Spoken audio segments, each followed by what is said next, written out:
Have you been told you need to stop doing what you love, whether it's exercise, running, or a sport? Well, here at Dynamic, we don't like that answer. In this podcast, we'll talk to leaders in the health and wellness space from Southwest Florida to get the solutions you need to get you back to doing what you love. Welcome to the Dynamic Naples Podcast. What's going on, Naples? Today I want to talk about hamstrings, the hamstring obsession, and why are you stretching your hamstrings? So first off, this is not meant to be one of those stop doing it kind of podcasts or posts. You see a lot of that on Instagram, social media. Stop doing this. Stop foam rolling. Well, that's not what I'm meaning to do here. I just want to talk about some of the rationale behind stretching hamstrings in particular. So let's go through some of the things that people tell me why they're stretching the hamstrings. Probably the number one I hear is low back pain. They say, a lot of my patients will tell me, my doctor said I have back pain, I got to stretch my hamstrings, and it really helps me. Well, the idea that tight hamstrings cause low back pain is kind of a myth and pretty much been debunked. You can have tight hamstrings and not have back pain, or very loose hamstrings and have back pain, and vice versa. There's been studies on that. It's just kind of an old school thought that we basically have debunked. So just because your hamstrings might be tight does not cause back pain. There is a situation, which I'll get to later, where one hamstring might be really tight, the other one is not. That's a different issue, and there may be justification to stretch it for that, but I'll get into that later. So tight hamstrings do not cause back pain. So with low back pain, we typically see that either you don't like to bend forward or you don't like to lean back. And a lot of stuff is lean back. A herniated disc typically does not like bending forward, but most other things, they don't like extension, so leaning back. So if you have stenosis or something like that, because when you lean back, your joints close, and sometimes that can pinch on the nervous system. So generally, flexion or bending forward at the waist is going to reduce back pain. So guess what? When you're bending over, touching your toes to stretch, quote unquote, stretch your hamstrings, you're also doing spinal flexion. So I would challenge you and say, is it the hamstring stretch that's helping your back, or is it this a spinal flexion? And sometimes just movement is going to help back pain. So that's sort of myth number one. Number two, hamstring pain. So if you just have pain in the back of the leg there, you got to question, first of all, what's causing it. It's, tightness does not necessarily cause pain. A lot of times it's a strain. So a strain is technically a minor tear of the muscle fiber. So if you have something partially torn, you don't really want to tug on it too much. It's okay to try to put a little bit of length in it, but I would do maybe like an active movement and not so much, grab a strap, put it on your foot and stick your leg up in the air. That might cause a little bit, a little too much strain on something that's already partially torn. So, stretching a hamstring strain is definitely not my go-to. And then, okay, so maybe you're saying, well, my hamstring just is tight. All right, so what is tight? This is a problem with just semantics and wording. So when people have pain somewhere, they always say it just feels tight there. Well, tight to us means you're missing range of motion. Like you're limited in how far you can extend that joint because of stiffness in the muscle.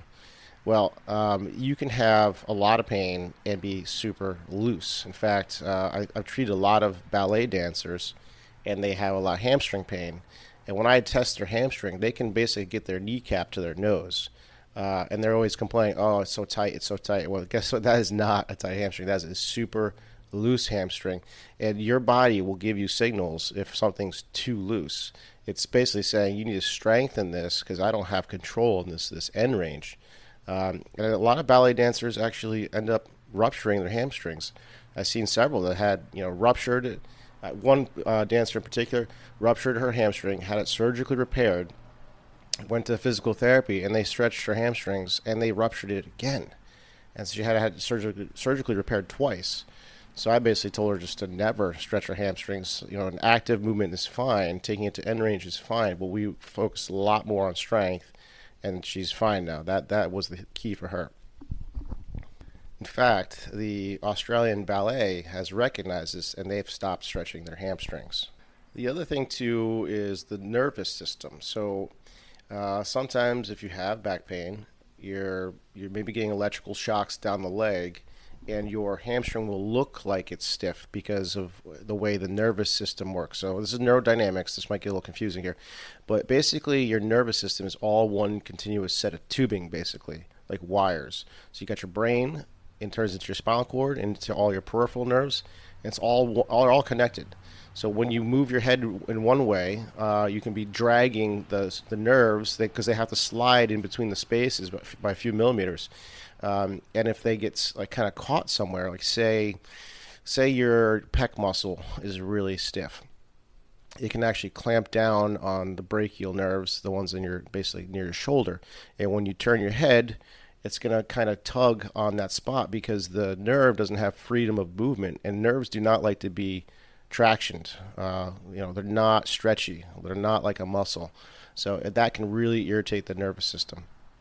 So if you, we have a test called the slump test.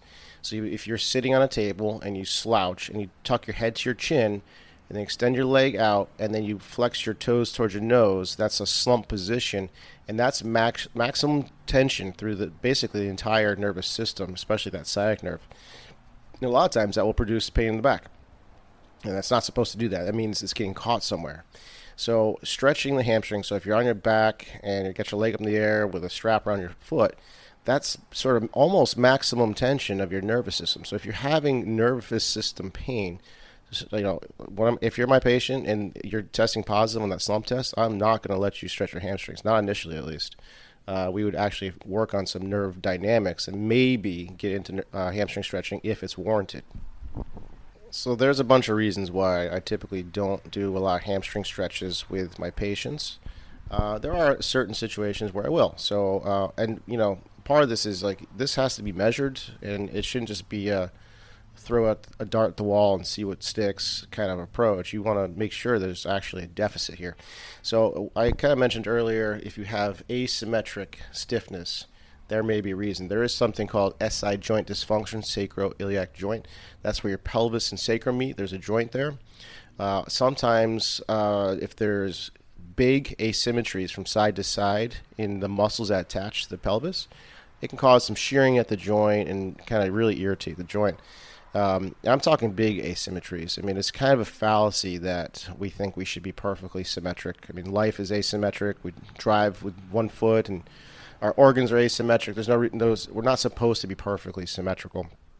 By the way, everyone's got one shoulder higher than the other. That's another thing I hear all the time. Oh, my right shoulder's higher. Well, you're right-handed, so you have more musculature there, so that's just normal. So I'll look at hamstrings, quads, everything that basically attaches to the pelvis, and if I see something that's like 30 or 40 degrees difference from side to side, that's a big asymmetry, and that may be a culprit in SI joint pain. So in that particular situation, yes, I'll have you stretch basically mobilize whatever is a little too stiff, and try to do my best to basically balance you out. So that's one reason I may stretch hamstrings. Another one is if you actually have a range of motion deficit. So that's the main reason to stretch, is you're missing range of motion. So let's talk about what that limits. Okay, so a hamstring will limit knee extension.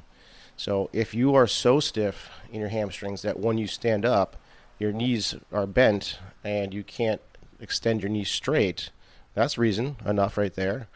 Or if you just can't even get to like your shoes, so you can't put on your shoes, okay, maybe you're stiff in the hamstring. There could be a number of reasons you can't do that.